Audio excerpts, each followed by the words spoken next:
Hello, everybody, and welcome back here to Braxton College. Thank you all for joining us tonight. We have a great group tonight. We have some very interesting topics. We've been posting a lot on social media. Really get in tonight on some promotional processes, both from the employer and the employee standpoints. We have a lot of good things to talk about. Before I introduce our guests for tonight, last 2 weeks ago, great podcast. We were talking about RN to BSN. Again, for those that are interested in that program, we do have a cohort starting in January. So please make sure you reach out to us so we can see what we can do for you. And even if you don't choose Braxton, hopefully we can point you into the right direction. Hurricane update with us. We are back open now finally with the brick and mortar school in Fort Myers. The online really hasn't sacrificed much, but we are back abbreviated in Fort Myers. We appreciate, again, everybody offering things. We've had a lot of the schools call, hey, if you need anything, equipment. Luckily, our equipment wasn't damaged. A lot of flooring, roof leaks, AC, like everybody else here in Fort Myers. But for the most part, we're going to be back and up and running full steam pretty soon here. You'll see Dr. Gandia kind of chiming in and out here. He is working in a field hospital here in Fort Myers. While the hospitals are damaged, they've put some up in some certain areas throughout the county. And Dr. Gandia is there tonight at those, so that'll be live. So want to introduce our guests for tonight. We'll start with Chief Tony Chin here from Coconut Creek Fire Rescue and Battalion Chief Vito Labriola from Margate Fire Rescue. Welcome, both of you, for joining us. Vito, this is the first time we've had you here. Thank you. Thanks for joining us. Great to be here. Chief Chin, newly promoted, another promotion for Chief Chin, the Assistant Chief now, right? Correct. Assistant Chief of Coconut Creek Fire Rescue. So congratulations on that formally. And Battalion Chief Vito, you're newly promoted as well for the most part, right? Yeah, July 21st. It was official on July 21st. Excellent. Mm-hmm. So you guys are going to have perfect things to add what we're talking about here, the process. So we might as well just jump right into it. So one of the first things we want to talk about here is from the employer standpoint. So, a lot of the candidates that may be watching or tune into social media and say, how can I best prepare? We're going to answer those questions too. But from an employer, it becomes difficult sometimes to really create an exam or to make a process that gives you the best candidate. And it would be different from each level, from entry level, which we will talk about, but lieutenant and driver, EMS supervisor, if you're an EMS agency. So, the exams have to be catered in order to produce that best candidate. So let's talk about that, Chief Chin. So talk to me, how would let's start with a line supervisor, lieutenant, EMS supervisor, someone like that. How would you develop a process, do you think, that would bring you to that best candidate? So first and foremost, you want to make a fair yet challenging exam. Very common to what we do on an everyday basis. You don't want to have a scenario that is so outlandish no one's ever going to run that call in their life. You want to make it a simple call and you want to see how good they can actually perform. For me, I am a technical person, but I really want to see leadership potential, especially when we're talking about lieutenant, captain, battalion chief. I want to see how the person reacts during the scenario. I want to see their leadership style, and it could be any of the styles that's in the book.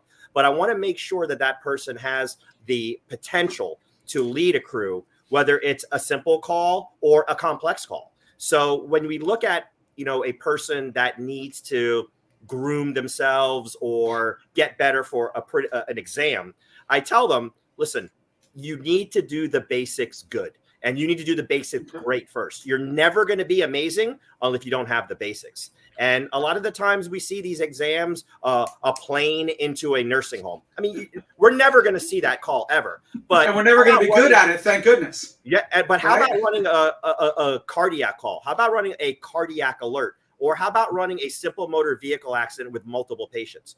Those are the calls that we could run anytime the bell rings. And those are the ones that I look for the potential of leadership in that particular person.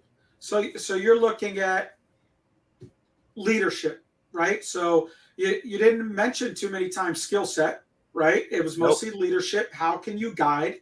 And a lot of that time is, how were they guided? So they're going to learn from the people around them too. So that starts with the agency themselves. Are you preparing these people for what you want in an officer and a supervisor? Because if you're going to test them one way and treat them a different way, well, then, you're not going to have the best candidate. Do they fit with your system? What do you think, Chief? Vito. Yes. So I agree with a lot of what Chief Tony said. But I look at this like this is a multifaceted approach. And I do agree leadership is paramount in our profession. It's a dying art, but it can use a shot in the arm. And we can do that as chiefs. So I believe that the exam should be catered to the specific position.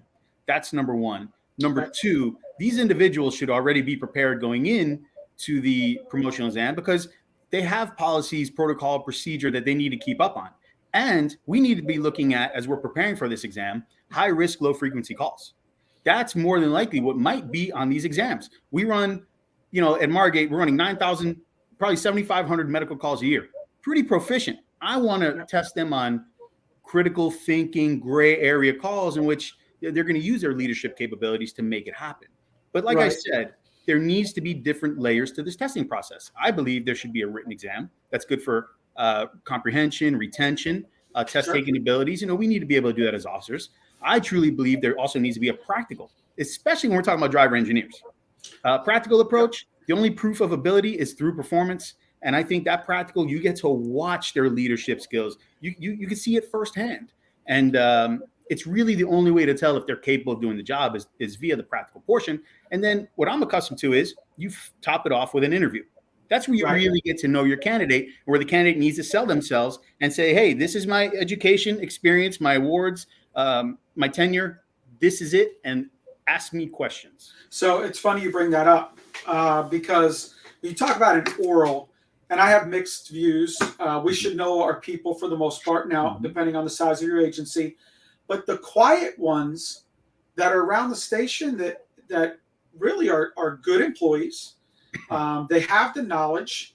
And, when they come to an oral interview where they're allowed to express what they've done, what they're thinking, it's amazing. You go, where have you been, for the last 5 or 6 years at the kitchen table? So when you give them the opportunity to talk in an oral interview, a lot of these people will surprise you with their ability to come forward and what their goals are. But that gets you back to what questions you should ask. Should I be asking technical questions on an oral interview? But I'm already testing that in a written and a practical format. So if I want to know what kind of leader you are, maybe that's my simple question. What kind of leader are you? And how does that match our upper management style?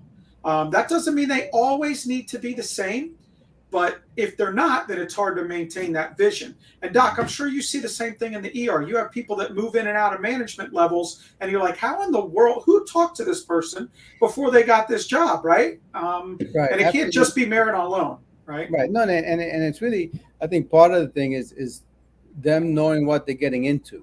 I'm going to be a lieutenant. I'm going to be a captain. What does that encompass? What am I getting into? And am I ready to do that? The other thing, which is always good that I like to ask is, what is the vision? Like if I'm looking for an assistant in the emergency department and so forth, what's your vision for the department? Where do you want to go with us? Do you see issues and the usual stuff? If there are issues and problems, how are you going to fix them, right? And truthfully, that's going to be on your desk and on your plate on an administrative level. So you always like to, especially I think oral interviews are really, really very important because it really gives you a feel of the passion for the department, what they want to do, what their vision is. Because just like you guys have been saying, and like Chief McGrath just mentioned, there's somebody there that's been quiet, and then all of a sudden comes up with these ideas that he's just been sitting on and has been afraid to to talk or lean forward. So I think something like that is really important. And I think that you're obviously the people that do the interviewing have to be sort of on that same page of where we headed, where can we kind of lead this person to, etc. Yeah, and I that's I almost put that on the current supervisor. If I have a quiet person that doesn't talk at all and all of a sudden shines in an oral interview, well, how come we didn't want their opinion all of the other time? Is someone asking them? Because now we formally ask them, they have a whole lot to share. Maybe we should ask them a little bit more often. Maybe we should ask everybody a little bit more often. Those quiet ones are the ones who just sit back and watch and learn and watch and learn. And they come up with such great ideas because they're sitting back. They're maybe in that supervisor role, maybe not in a supervisor role. Maybe they act every once in a while, but they see different leaders and different things that they like, and they can pick and choose by just watching and staying quiet. I like to do this as a leader. I don't like to do this as a leader. I need to learn this skill set to be a lieutenant. I need to learn that skill set to be a captain. And those are the ones that surprise you when it comes to interviews. Yeah. So Vito, you brought up they should know their policies, right? They should know everything. Policies, maybe union contract, if you're a union agency, things like that. Let's talk about textbook references, right? So if I'm creating an exam, and I know it's different for each level, like you talk about driver, practicals is a must, right? But if it's lieutenant, driver, captain, chief, textbooks as a resource, if I'm an employer and I'm developing an exam, it's funny how sometimes you see certain people move up in ranks and all of a sudden the test has 15 textbook references, and they should know this, they should know that. Well, you probably, but not everybody knows these things at an entry level into any position, right? We learn a lot as we go, and we want to make sure they have the basic fundamental principles. And some textbooks are fantastic to learn from. My personal opinion, especially when it comes to like a tactics, supervision, or leadership 101, there's a lot of great references. And I think every leader should know the different characteristics of leadership styles. And maybe they won't realize what their own is. And that's a great interview question. What is your style? But tactics changes. And, if you grab a book that might be the edition and they're working on the next one, that book could be 5 years old. The acronyms, the tactics may have even changed, and they may not even apply to your jurisdiction. Do I want to give a tactical test question on a 10-story building? What would you do in Division 6 when, your biggest building is 3 stories?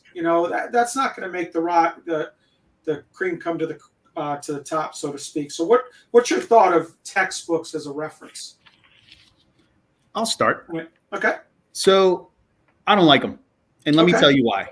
All right. We've all taken promotional exams. How many of us remember what we read in that 60-day window for cramming and binging and purging for the written, and then it's gone? What's worse about that? You read it and go, wait, we don't do any of this.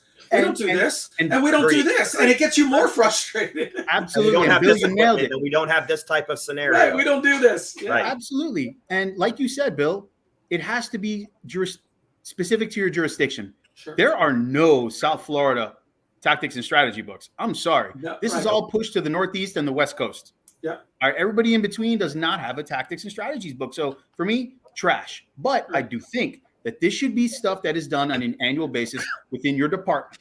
So we should not be using. Now, there are some books that are good, but they have to be geared towards the position. The state of Florida has the level Fire Officer 1, 2, 3, and 4. Right. And according to the National Professional Development Model, your Fire Officer 1 is your first line supervisor, 2 is a captain, 3 is a battalion, 4 is executive.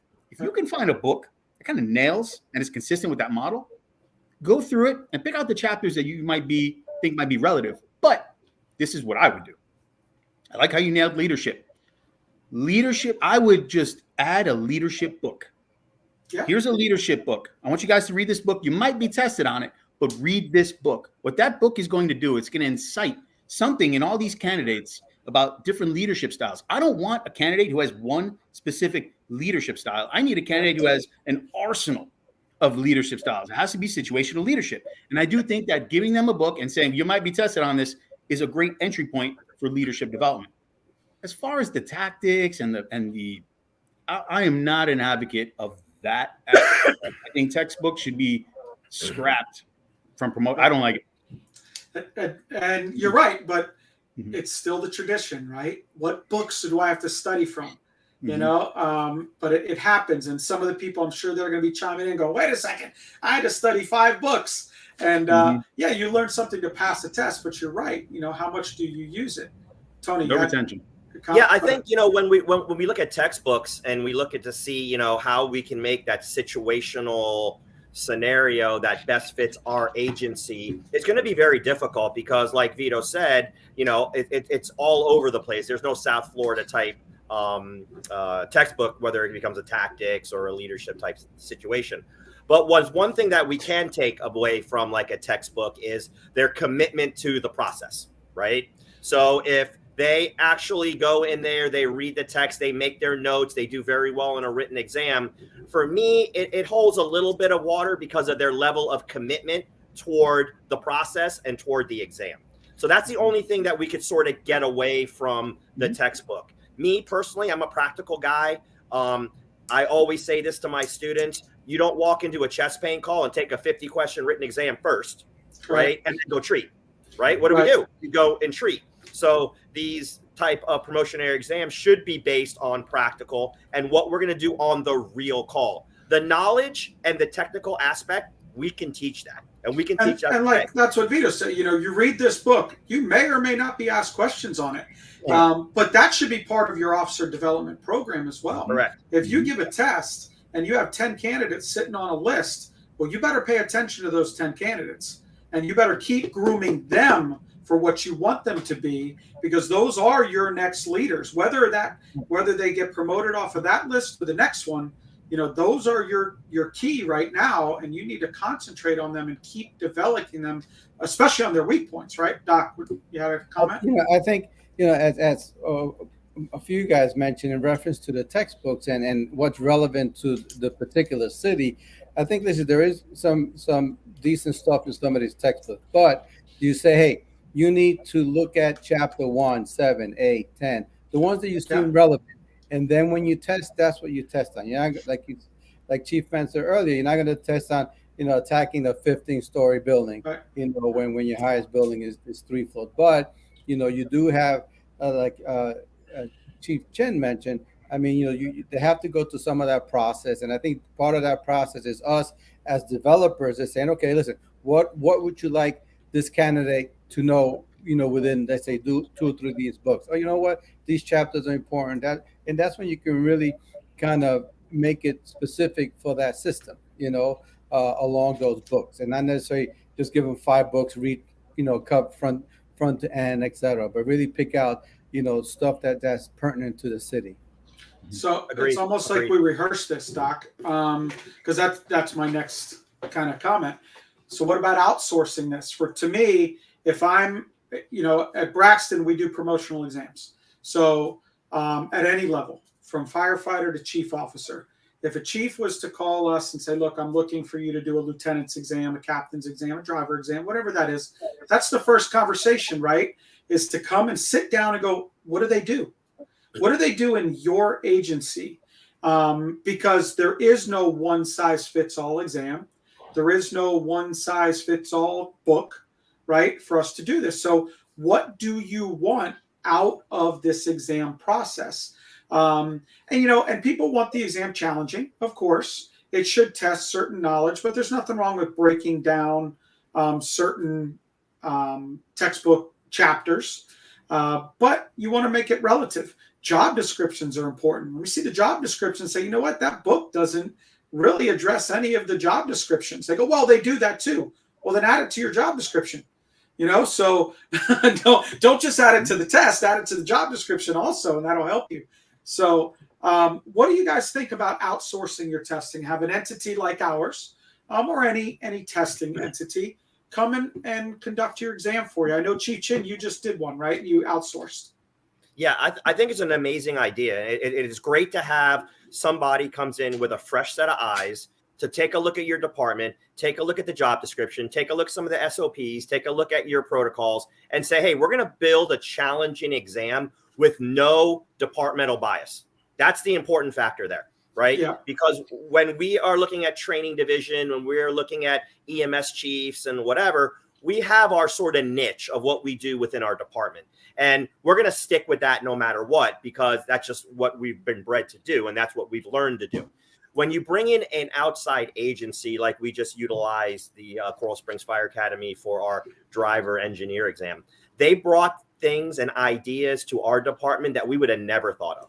Why? Because we're culturally biased, right? We're departmentally biased for what we want to do. And by outsourcing that, not only does that help your department in the long run get the best candidate, but the security of that particular exam is paramount, because the people will know the people that have interaction with the outside agency doing the testing, but it's very limited. It's very secure. So there is not going to be that good old boy system, buddy system. Hey, you might want to practice on this, because nobody knows. And, you know, this is people's livelihood. We want to make sure it's a secure exam. And I think one of the best things is to outsource to do that. Yep. No, absolutely. And it's important. I see a comment going up there. Yes, Braxton College is accredited. All of our accreditation and licenses are on our website. So we are nationally accredited.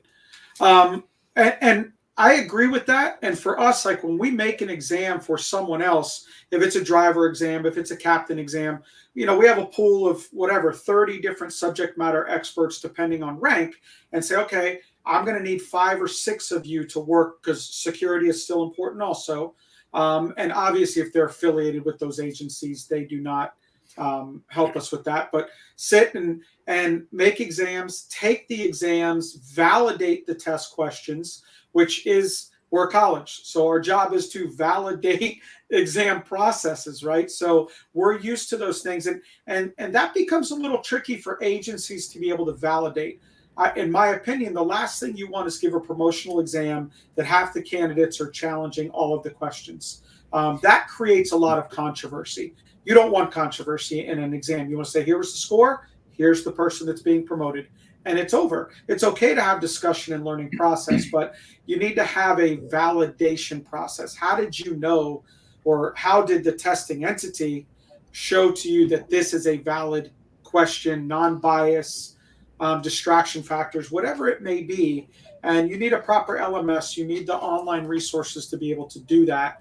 And it is difficult, and it's harder and harder nowadays to do that. The harder part is validating the practical part, is to create scoring that is non-bias, and to do that. So I'll ask you, Vito, when we're talking about practicals, you said practical is 100% got to do it. I agree. For just about everything we do, I want to see somebody do it. And I can see that with, you know, pumping one line or rescuing one patient. I could pretty much tell how they're doing, but we have to set criteria, right? There has to be measurement tools, what those are. And, you know, is that something that a training division should do? Or is that something you think and somebody or a company should do for you?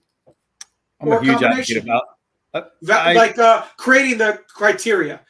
So it's a collaborative effort. Let's be realistic here. The company comes in and, you know, they consult with our administration, whoever the point of contact or the point person is for this promotional exam. It's usually training is usually involved in all of them. You know, I mean, those are our true subject matter experts in our department when it comes to training and retention and scoring and things like that. So I believe we should be outsourcing. It gives it more credibility. It's more objective. You know, it's better for validation purposes, and it takes away the favoritism and the inside, you know, the insideness and the good old boys club. But I wholeheartedly love and agree with outsourcing, even for the practical. And listen, I've sat in on, even for the interview portions, I've been, you know, an evaluator for private companies for other departments. I mean, I don't know any of these candidates. Right. You know, and I'm objectively scoring these people. So there is a huge benefit to outsourcing your promotional exam. Absolutely. Right. You know, one of the things I wanted to mention that Chief touched on is the fact that since we're a college, we validate tests all the time. We validate whether it be our in the AS and BS degree programs, or we're certainly in the EMT and paramedic programs. In fact, me and Chief McGrath, you know, once we get midterms and finals, we look at the questions, and we really go through it. We do what we call an item analysis, and that means that, you know, I look at a question, and then let's say whatever, less than 50% of the students got it right. Then I take a look at the national average and we say, you know what, less than 30% of the students got it right. So let's go back and see, is this just a bad question? So those validations are really important. I think along with with us having validated tests and being very experienced on validating exams, it's also what happens thereafter. What do we give you as a raw score?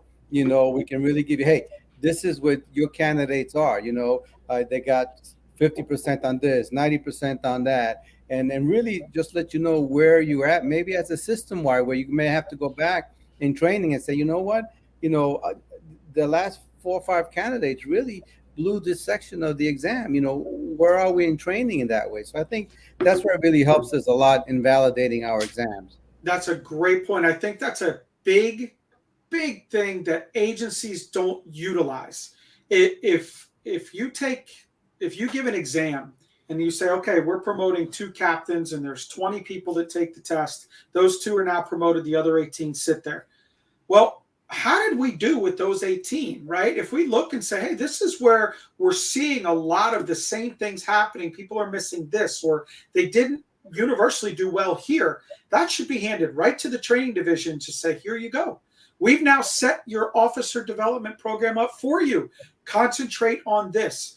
You wanted us to evaluate them. Well, now we've given you the strengths. You promoted them. Now you have the ones that you need to, train to be promoted next. And it sets the roadmap for you. So I don't think people should use promotional exams strictly for just promotion. It's really going to give you, if you do it right, it will set you up really for the whole year of training. Not just for those that are on the list, but those that are not, or that didn't take the test or not eligible yet. But it really creates a good benchmark for you to grow. One of the things that I wanted from our agency is I wanted to know where most of the mistakes were made in the driver exam test. And then I'm going to take that back to the training division and we're going to work on that, because if that's happening in promotionary exams, it's happening on the call that they run tonight. Yes. And that's something that we cannot accept. We always have to be better. Yeah, you just formally found out about it, right? You see it and go, oh, you can't just go, oh, well, yeah, they didn't do well there. Right. We have to get them there. They're still employees, right? Absolutely. I agree. I completely agree with that, Tony. I think that doing a promotional exam is indirectly, you're also completing a gap analysis in your organization. Yes. Where is the gap with the KSAs, the knowledge, skills, and abilities with our personnel? Our promotional exam should be educational in nature. It should be when the candidate's completed with every level in that process, go back, review, and learn. If your candidates aren't learning from their mistakes and they're not learning from this promotional process, there's issue. There's a massive issue. So I do agree that the promotional exams can expose a flaw or a gap in the system. Yeah, for sure. So, I saw a question, and we're going to get to some of these questions that are coming up.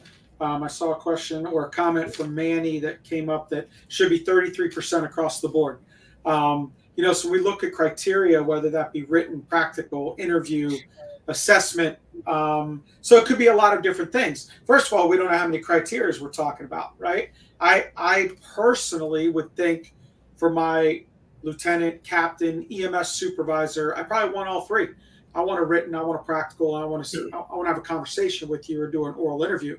From a driver standpoint, I don't even know if I need an interview. I mean, what am I going to ask you that you can't demonstrate in a practical setting? I want to see that you could do that job. They don't handle a lot of conflict resolution. Of course, you can ask them questions. The captain often tells you to do this, or the chief orders this, but the interior crew is saying this. There's plenty of questions to ask, but is that going to bring you the top candidate that you want for driving an apparatus or pumping in a fire? So I agree they should be equal portions, but I've seen that both ways. In some of our agencies, the oral interviews were ranked very high, or the written was very high, and that may not be the best clinician you want. We all know some people that can't take very good tests, but are just phenomenal on scenes, regardless of the complexity of it. And when it comes to just overall leadership, they're outstanding, but not good test takers. So, again, what does your agency want to, try to test? Yeah, I think you're 100% right, Chief, because I think like for the driver, do you make, the driving portion and the hands-on portion, 50% of the thing. Right. If you're having a lieutenant, who's going to be a new leader, do you have really his interview, his personal Yeah. skills, trying to figure out conflict resolution skills, do you make that 50%? So I think, with whoever, comes and do the testing as an outsider, maybe that's a discussion that you have and say, listen, you know what? For this test, I want the engineer driver to have 50% on here, and the rest is whatever. And maybe for a lieutenant who's going to be a new officer, listen, I want his interview to be accept this amount and so forth. And then we can send gear it that way. Maybe we'll focus more on the interview and that when we have the panel of folks ahead, these are some really important questions that we need to ask, because this is really the bulk of the interview and the testing. Yeah, and that gets back to job description, right? If I see somebody that says, hey, lieutenants are primarily, they train the new employees, or they, okay, well, then there's your practical. Teach me something. Train me. Here I am. You have 5 minutes to prepare. I want you to show me or teach me about this device. See, they're interpersonal skills, right? So I'll get to your comments on that in just a second, Chiefs. We're seeing a couple questions come across. I did with the accreditation. Braxton College is accredited. We are nationally accredited. We have program accreditation for our paramedic programs. So all of our programs are accredited. Interesting question. Any recruitment topics for current staffing shortage? So that's funny because, well, it's not, but it's jurisdictional, right? There's, the way a lot of these agencies that we're talking about in South Florida, that they overcome that is pay. They're just paying more money, and they're grabbing them from all over. That's really not fair to the people in the central part of the state, or in the panhandle of Florida, or in other rural areas that don't have the money to do that. So, sometimes it's a benefit package, but it is difficult right now to try and recruit. Yep, I think location, and I think actually that's probably a great topic for one of our other podcasts coming. That we can discuss all that, and who are we recruiting, who are we getting out of these schools, et cetera, and how to better do that. But I think location is such a big problem, because I'm fortunate, and Chief and I do some work down in the Keys, and Key West is a perfect example. Who the hell can afford to live there?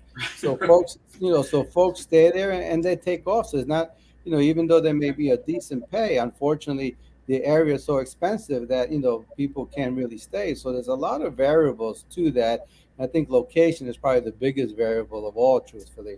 And while we're on the employer topic, I would encourage all of you that are employers that are maybe watching this saying, hey, we're getting ready to test. Maybe I'll get some ideas listening to these guys on this podcast, right? I would visit your schools, build that relationship, and be able to walk in with it. When's your next class graduating? And don't think of just your bounds, start to kind of venture out, because you'd be surprised. You'll walk in there and say, hey, I have 3 openings right now. This is where you get our application. People may not even know about your agencies or what you have to offer. Definitely, I would reach out to schools throughout the state. If you go to Department of Health and look on EMT and paramedic initial training centers, you can click on that. You'll have every address and every phone number of every school in the state of Florida. Right. Do a bulk email list and say, hey, trust me, from a school perspective, we will spread that through our student body. Why wouldn't we? Yeah. We want our students to get hired. So they may not know the opportunities that's out there, and don't limit it to your state. Florida is a national registry state now. We're using it for for exams. So, most of our graduates don't even think about leaving until someone proposes it to them and go, you know what? Maybe I will. And they just don't know. So I would definitely push that. So let's finish up real quick on the employer part before we switch to the candidate part. Chief Vito, what do you think about criteria, right? How many percentage of what, or, should we really put all of our eggs in one basket, so to speak? I truly believe that depends on the position. Okay. We're talking about driver engineer. Listen, it should be a 45 for the written, 45 for the practical, 10% for the, the interview is just not pertinent to the position. The drivers, all they really do is, they do their driving job. Very important. Don't get me wrong. I don't want to piss off any drivers that are watching. Yeah, you're going to comments. You're going to start coming up, right? They're going to start popping up with their comments. But it has to be pertinent to the position. I just tested for battalion chief. I took a written, very important. I have to know policy, especially on the fly policy. Right. I call on the fly policy in the event that I'm on an emergency scene and I don't have time to reference a policy or a procedure. I need to know this stuff, Right. What else?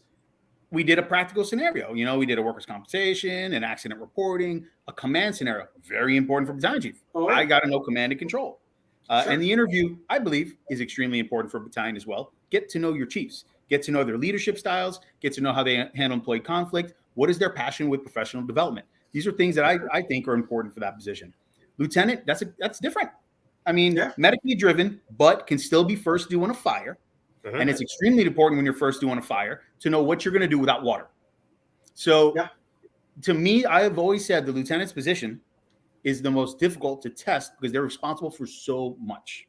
They really are. So I think the criteria as far as grading needs to be consistent with the position in which we are testing them. One comment before I get to you, Tony.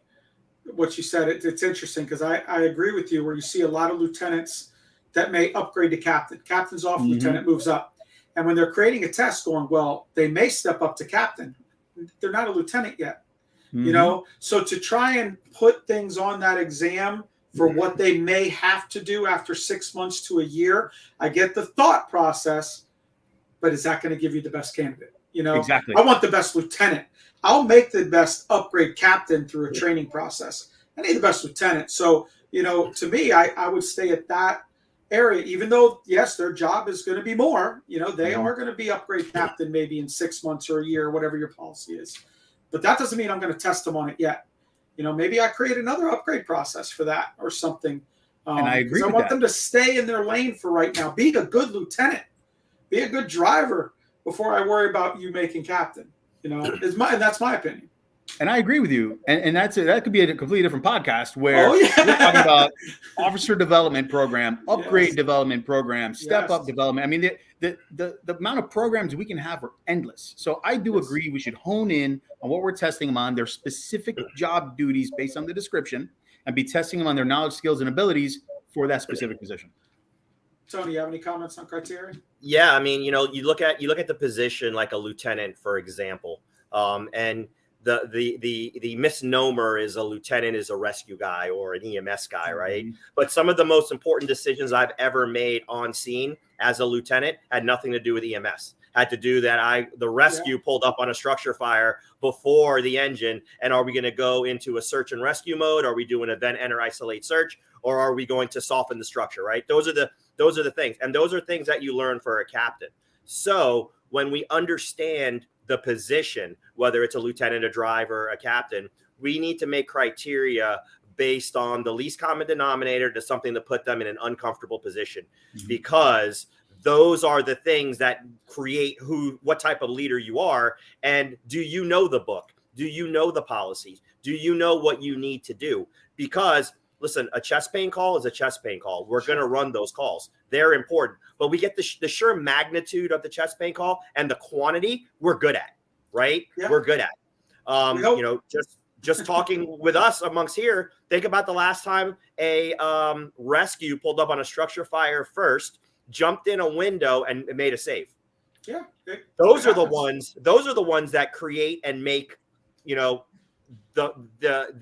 presence known of what you are as a leader. So if you want to make that and you want to put your candidate in an uncomfortable position to see how they react, correct, you also need to be careful on the scoring of that. Correct. To make that the most critical, knowing they're going to be uncomfortable. No one's going to do real well on it. You don't want to make that where that's critical that someone now fail your promotional process in a situation they may have never encountered. They can rehearse it. I just want to see how they can walk through it with little to no stress, but it is still uncomfortable. Yep. We're all put in those situations that an interview is uncomfortable. That's why most people do interviews. And you know what? The people across from you are in dress uniform. There's a reason that standard exists, so I can make you uncomfortable and see how you adapt.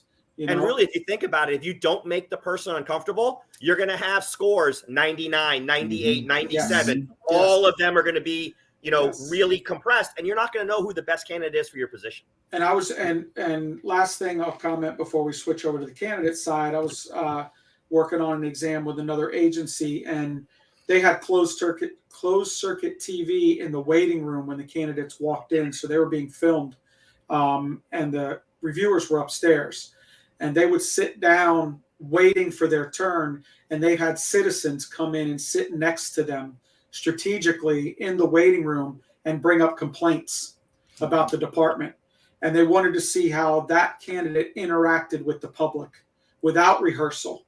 Wow. Now, obviously, if you're asked a question in an interview, you rehearse. You're like, okay, well, that's an interesting question. And, you go through your rehearsal. When there's the citizen coming in going, this is ridiculous. I can't believe the fire department does this or the EMS agency does this. It's interesting to see the candidate go, or they'll get up and move to a different seat, or they'll address them kind of rudely, or they'll say, you know what, maybe there's other, reasons for that. Hopefully they're able to answer your question. That's what I want as a brand new employee, right? Someone that will interact under tough situations that they're not expecting. So that was a very interesting twist and turn. Very interesting, somewhat comical to even watch. But realistic. Oh, for sure. They stop you in Publix and ask you something. You don't want them dismissing the public, right? That's what you're there for. That can happen in any one of our fire stations in 5 minutes. Absolutely. So we've been at this for 40 minutes. So let's get right here to the candidate. Okay. So if you have candidates watching, how do you best prepare? So we've talked multiple about, lieutenants and drivers and EMS supervisors and chief officers. To me, I think the first thing, if you're using if your company or your agency is using an outside entity, hopefully you have a review day where that entity will come in and kind of present what to expect, maybe break down the chapters that are going to be covered, how they conduct interviews. Some of them will say, look, there'll be 4 people on it, or you're going to have a practical. I can tell you what the content is, but kind of how the whole thing will be set up to even set your mind at ease. And don't miss that. If you're allowed to have a review day, you absolutely want to attend that. The other thing I would comment, and then we'll kind of pass it around the horn here. The personal coach, I see a lot of people advertising, hey, I do exam prep. Give me a call, I'll work with you on this. You really have to make sure that they understand what you're going to be tested on. Because I could run you through 20 different tactical scenarios and make you hit every single benchmark, and you walk in and it's not a tactical scenario. Mm-hmm. So the process is very important. But the more you know about what you're going to encounter, the better that personal coach should and could be. I'd like to see someone maybe one rank above you. All of us are battalion chiefs and assistant chief here. For me to train a lieutenant, I think I could really do it. I think it'd be because I'm in the testing business. But if I haven't taken a lieutenant's test in 10 or 15 years, I may not be your best personal coach. Someone who's just been through a similar process and how they prepare, I think will help. Study, open up a paramedic textbook. I hope that's not where you need to concentrate your time on, in my opinion. So, what do you guys think about preparation from a candidate? And again, depends on the test what you're testing for. I'm sure, Vito, you tested different for the battalion chief position. And that's recent for you within the year. So, how did you prepare? Preparation's a year-round thing. Like I said at the beginning, you have to stay in the books throughout the year. The promotional process should not be a refresher. If you're intact with your policies, your procedures, and your protocols, county policies, and so on, union contract, it's a no-brainer. You're just digging a little deeper, getting the fine details, and memorizing. But for me, it's resources, it's mentorship, using the relationships that you've built throughout the department, finding your test takers, finding people who have used this assessment center or the fire academy or Braxton, and saying, what did they bring you and what was their style? Yes. So for me, it's about resources, mentorship. And to be honest, I noticed that people struggle with the written more than anything. Yeah. So, you gotta construct a plan to be able to tackle this process. And it's difficult when it's a 3-layered approach, but you have to construct a plan. And for most people, why they struggle, Vito, is they rehearse this or work on it 60 days out, not year round. Exactly. How many times have you heard, hey, are you getting ready? We're going to be doing a captain's test in 6 months or so. I'm waiting to see what books they're going to put out. right? Nope. I mean, how many times do you hear that? A lot. Yes. A lot. And that's why it's vital. It's vital to know these things prior to the announcement. So, but what I also notice is I get a lot of candidates. The biggest question is, how do I study? Yeah. Constructing a plan, a study plan. How do I study? What's the best way to do it? I always tell them, I don't know. For me, I do one thing. For you, it might be completely different. We got to satisfy your auditory, your visual, your kinesthetic study learning styles, which is a different animal. You'll discover that along the way. And I always give them, we have a captain's test tomorrow, as a matter of fact. Oh, okay. We have 7 candidates. So, and I've helped 4 of them so far, and proudly, because I love that. That's everybody here knows my passion for professional development.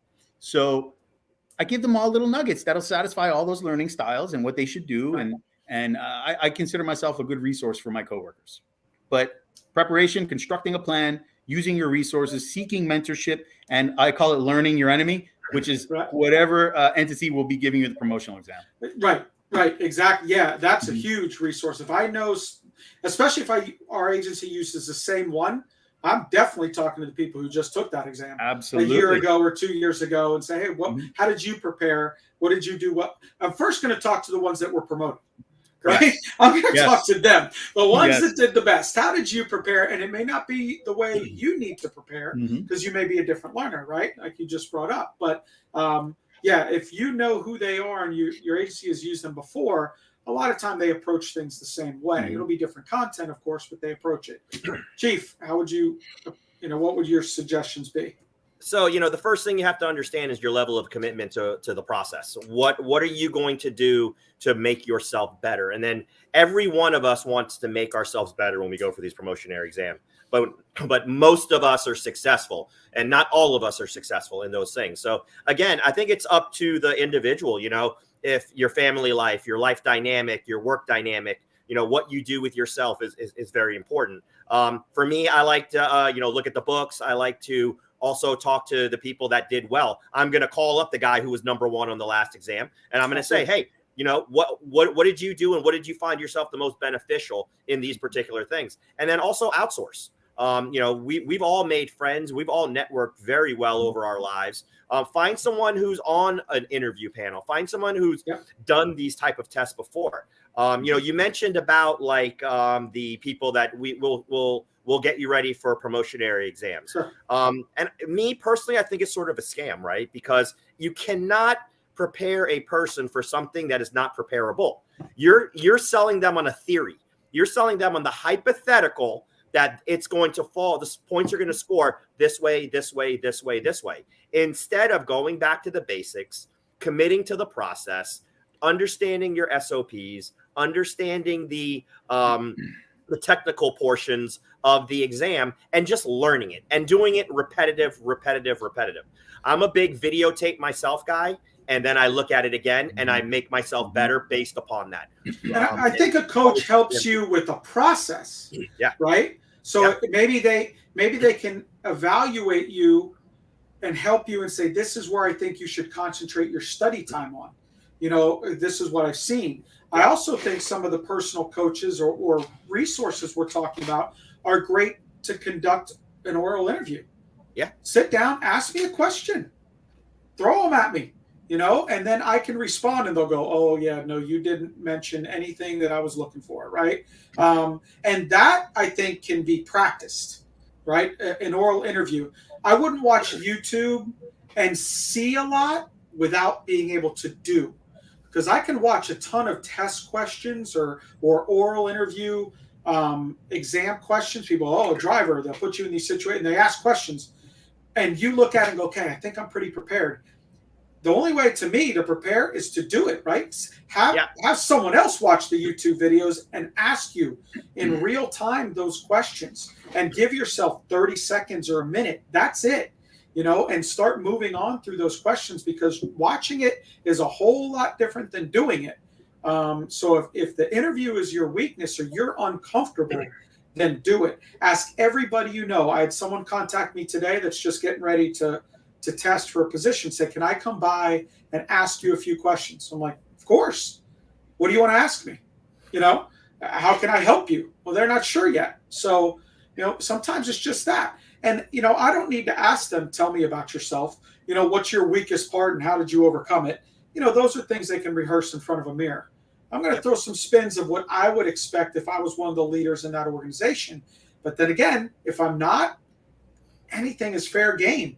And sometimes that can be very difficult. If Vito's the chief tomorrow, I guarantee it'll be different. The testing process will be different than it was 2 years ago. Same with mine and same with yours, Chief. And Doc, I'm sure you ask different people different things depending on the position they're coming in for, And I think that's why when we study a certain way or we use a coach, hey, I've been doing this for 20 years. Well, I'll tell you, the tests have really evolved over the last 5. So if you're heavily involved and you do it for a living, maybe you are good at it. But if you're just, I helped somebody that last year and this one, it's too dynamic. What if the agency spins and now you have an assessment center or inbox outbox or, whatever it is that you've never rehearsed. And, so I think a coach will give you the process, but you have to do it over and over and over again and put yourself in the uncomfortable situations. For sure. A lot of the times I see those coaches, they really hit up on the structure fire. Yes. And, they're very good with the structure fire. And then all of a sudden that structure fire turns into a motor vehicle accident. Yeah. And now the candidate's like, I might have done it twice, Right. So like you said, these tests are evolving. They do understand that, to be a captain or a lieutenant, it's going to be more than a single family, single story structure fire, 2 hose lines, and an exposure. They know that now. And so depending on the level, if I'm teaching or if I'm testing, Vito here at the battalion chief level, he's definitely going to get a structure fire scenario, but that could be one. Maybe I give him, your battalion responding to a structure fire, your 2nd due battalion, you're assigned safety officer. Yep. Here's your structure. Start identifying all the hazards that you see. Tactics is being taken care of. Here's your radio. Good luck to you. And because they've rehearsed the tactics a million times, and you'll and throw you for a loop. So you're not always first in. The in-basket, out-basket is huge when it comes to captain and battalion chiefs. And, it's starting to catch on in these promotionary exams. They want to see you prioritize certain tasks. This is the most important, and this is not the most important. And how am I going to create my day? And that's what you just said, Vito, right? You got a workman's comp claim, conflict resolution, maybe even a performance evaluation, right? I love in baskets. I think that shows you what the candidate is thinking, what, like Tony said, what the priorities are. In baskets reveal a lot about the candidate. So if for those that are watching, if you've never seen an in basket, basically the agency would give you a stack of things to do. Okay, you report to work at 8 o'clock in the morning. Here's your in basket. And it has all a citizen complained. You got to call them back. You have to fill out this form. You have to do this. Hey, there was just an accident. So all these different things, you have to prioritize what's first, second, make everything in an in basket, in an out basket. And you might be able to delegate a few things. They'll give you those parameters. Some things you better handle yourself, but you have to prioritize your day like you would. Everyone comes to work and has a stack of things to do. Yep. What do you do first? And that's what it's testing. Where do you put your priority? And that's important. And that needs to be rehearsed. And you know what? You don't know. You can't rehearse that. They can throw anything they want in that basket, that's there. What about the entry level person, right? So we're talking about promotion. What about the job? We got about 5 minutes here. What about the new candidate just looking for a job? How do you best prepare as whether if this is an EMT paramedic, firefighter, EMT, firefighter, paramedic, and it's different if you're going to an EMS agency versus a fire rescue agency, but the process is still the same. How did you prepare? What advice do you give? You got that 18-year-old, oh, you're a firefighter, right? We hear it all the time. I want to get a job. What do I need to do? Take education out because we only have 5 minutes. I think the most important thing is sell yourself. Tell us what you bring to the table. Let us know how valuable you are going to be in this department. I've sat on so many interviews over the last year in my position, and it really, these people don't know how to sell themselves and let me know what good they have done. And what good have they done in the past and what good they've done for the future, where they want to be in the future. Know yourself, be honest to yourself, understanding the technical knowledge, because there's going to be a few technical knowledge questions in there. But we're going to teach you that once you get hired. We're going to teach you the Coconut Creek way. Vito's going to teach you the Margate way. You're going to teach us the Right. North Lauderdale Yeah. way, you know? So those particular things are just a given. But you have to be able to come in there, communicate with me, sell yourself. Let me know what you bring to the table. Let me know the good things that you could bring to this department and why you want to be part of the organization that I know and love. Do And you I think most Vito- importantly too is, you know, if you're going to hire me, you know, you're going to be stuck with me for 25 years. And this is what I bring for those 25 years. So really that's really important, you know, to really, as you said, sell yourself, you know, don't be shy about, you know, really promoting yourself because, you know, you're going to be there for 20, 25 years. And I think you need to know, let that admission board say, hey, you know, this is why, I could be here for 20 years.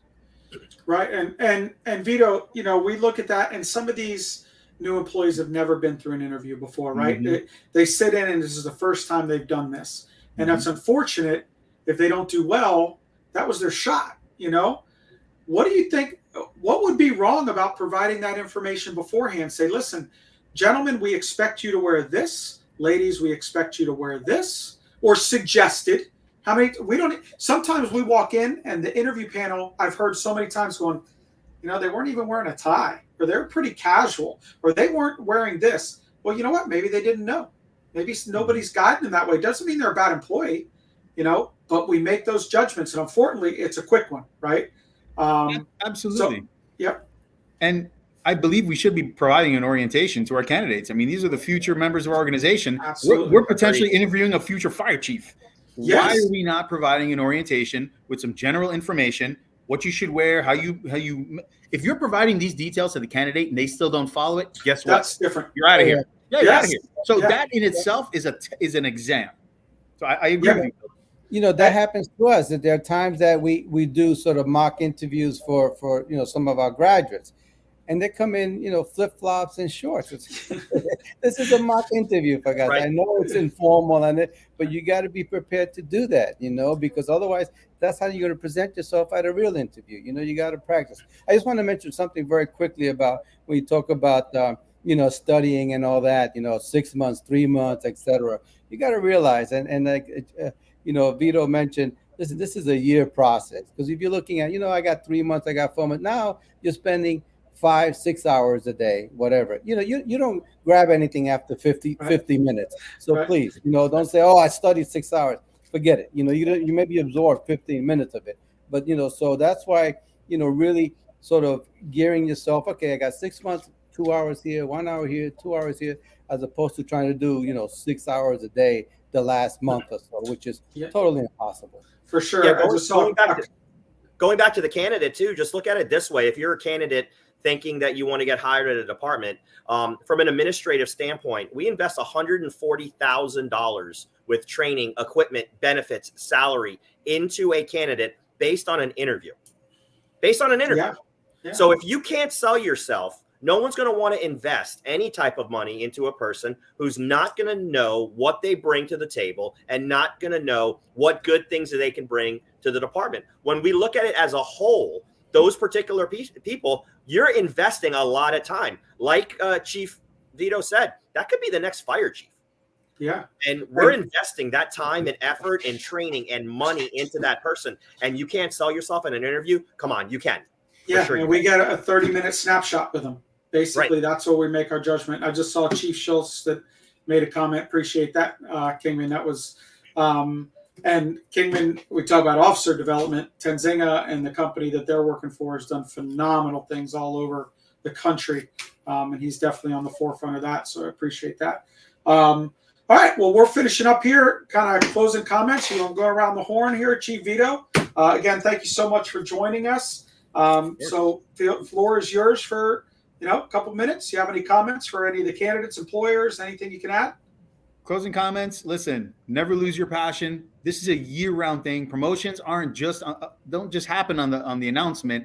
You know, you're building credibility. You're building your skills on a year-round basis. There's no time for downtime. You know, there's no excuse. It comes down to, you know, your ability of what you're capable of doing. You know, how motivated are you, which truly determines, you know, what you do. And then your attitude, that will determine how well you do something. So stay motivated, stay in the books, be a true leader, all right, develop your subordinates, and help those who are not hired yet, develop them so we can have some good future leaders, all right? Let's bring some future fire chiefs in here, some really good ones too. So stay in the books, stay motivated, stay disciplined, and I'm here for you. Right. Very quickly, Vito, you say you have a captain's test tomorrow. When is the next one after that? Ooh, it'll probably be Nobody in a knows, year. right? Yeah. Who knows, right? So that's why, listen, you get that one shot, be prepared, because who knows when the next test is coming, for that same position. 60-day posting. You're not, if you're waiting until the posting, good luck. Right. I studied 9 months for mine. Right. And good luck for the next time. That could be a year or two, right? Exactly. Exactly. Doc, have anything to add? No, really, just like we all do. Listen, we're all in the same business. As a emergency physician, it's all about preparation. And when we study for our boards, at my stage, I hope I remember what I read half hour ago. But the point is that really, very clearly. I mean, Vito really hit it on the head. You got to start early because it's a lot easier to put an hour or two than to try to cram in 6-8 hours. Because as I said earlier, 15 minutes you're done and you're burnt. I think the most important thing really is to tap on your resources that you have in your. Listen, you have lots of resources in your own, your own community and your own house. So tap on those resources because they've been through it. They know what's expected, and really that's it. And be professional. Chief Chen? Yeah, so it's a great podcast. Thanks for having me on. These promotionary processes is one of the things that I really, really love about this department or any fire department per se, because, you got to earn what you get. You got to earn everything that you put on your shirt. You have to make sure that you do what you need to do. For people that are trying to get promoted, trust the process. Okay. Commit to the process. It is a year-long commitment. There's 100 years of fire rescue experience on this podcast right now. And we learn something every day. We learn something every day from either myself or you guys or somebody that could even be a firefighter. Commit to the process. Make sure you put in the time. Make sure you put in the effort. I've always believed that if you put in the time and the effort, you will be rewarded. You may not be number one, but you're going to be in the mix. Okay. So, and I think it's important to understand the process and commit. And whatever your level of commitment is going to be, who you are. For candidates that are trying to get hired, be who you are. Don't try to be something that you're not. Come in, sell yourself. If I told you I need to invest $140,000 into something, you better sell it to me. You better sell it to me to make sure that that's the right thing. And just come in and tell me, hey, I'm good at baseball. Okay, I could be awesome for your softball team. You know what? You're bringing something to the table. You are. I can cook. You are. Yeah. Anything. I can cook. That's even better, right? But at least sell yourself. Don't come in and just give me the typical answers. I want to help people, because every person is going to say that. Every person is going to say that. Sell yourself. Be true to who you are. Communicate with the people there. Don't let the nerves are going to come into play. Limit it. But again, those are the type of candidates that I want a part of my team. Someone who can communicate with me and sell what they can bring to the table and what good things they can bring to the department that I know and love. Awesome. For me, I would say echo a lot of the same. This is a lifelong process. And I would tell the 1-year EMT, paramedic, firefighter, whatever you are, if your goal is to be promoted, you better start that process now. I hit every conference. I could tell you I've been going to conferences for almost 30 years, and I see the same people, the same key players from every agency at them. And you know what? Their bugles change. You constantly, when did you get promoted? You know what? They're always learning. They're always networking, and they're getting to know who all their resources are. So when it's on the line, they can call up whoever. And get some really good guidance. Do not keep yourself in a hole and think it's all going to come to you 60 days before a test. Integrate yourself very early into this profession, EMS, fire, nursing, whatever you're doing. Go to as many of these conferences as you can, local and nationally, and you'll learn what's new out there. You'll get better at every process. And education, to me, obviously we're in the school business, it is foremost. If you don't have a degree, to go get the degree, because when you're ready to get promoted and you don't have it, you're going to struggle. I get calls constantly. Hey, we have a promotional exam in 6 months. I need to get my bachelor's degree. I'm like, good luck to you. Get ready to take the next one. So that, do it now. if that's your goal, if you want to see yourself in that white shirt and those bugles, so start working on it. So when you're at that interview in 10 years for Vito's job as the battalion chief, and they say, well, where do you see yourself? Well, I've been preparing this for 10 years. Look back at my track record while I've been here. I've done this, and this. I've done everything the department has asked for me. I started as a firefighter paramedic. I got my associate's degree. I went on, got fire officer positions. I got my bachelor's degree. I've done everything to prepare for this time right now. All I need you to is say yes. But you can't come out at 60 days beforehand and think they're going to go, where have you been for the last 10 years? Yeah, you got number one on the written, but that may be not who I want.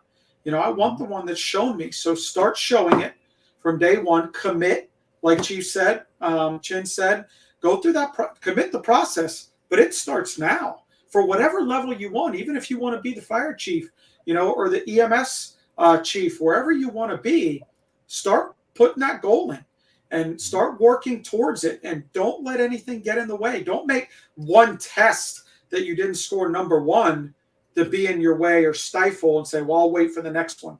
Well, you better prepare for the next one. Take more classes, get more educated.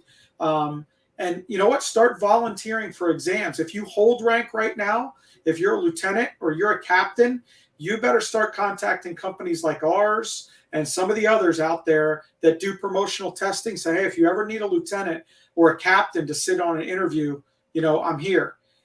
That's a great experience. So when you're on the other side of the table, you kind of know that too. So that's, again, part of the commitment to this job that will pay huge rewards to you. There's so many different ways of doing things other than your own agency. And that comes up in interviews. What can you bring? Well, I can bring a lot. You know what else? I've seen this, or I have different ideas. Come with a plan, to those things. And that's really important to sell yourself. And just like Chief Chin was talking about, if you're a new employee, you better know about the agency you're coming to test with. Don't let them ask you the questions. You're going to give them kind of some dialogue of what you can bring to that agency, not just what's on their website. Most do that. You can go in, and I've had people come into the fire station and go, hey, I'm interviewing here next week. Can you tell me a little bit about what you do? I would never say no. I'm going to say, well, what do you want to know? Come on in. I'd love that. Those are the ones I want to see on the interview, right? And students understand this is a small community. Many chiefs call around to the schools and say, hey, got any good candidates coming out there? I'm looking for a position. Can you recommend anybody? And I can tell you, as you were as a student, that's the only thing we could see as how you would be as an employee. Very, very important. It's a small community for sure. Every day they're at the station, they're interviewing. Agreed. Yeah. And you better take it that way when you're riding as a student. And some have been excellent. I see a lot of people introduce themselves and do the right thing. I have others that go into a hole, read their book, and I don't even know their name before they leave in the day. So that's not what we're looking for either. So thank you, guys. I really appreciate your time. We're going to be back on December 7th for our next podcast. Just stay tuned on all of our social media channels, see what the next topic is. And again, I appreciate Chief Vito, Chief Chin, of course, Doc, always the staple here at Braxton College. So everybody have a good night. Stay safe, and we'll see you in a couple of weeks. Thanks. Thank you, guys. Take care. Bye-bye.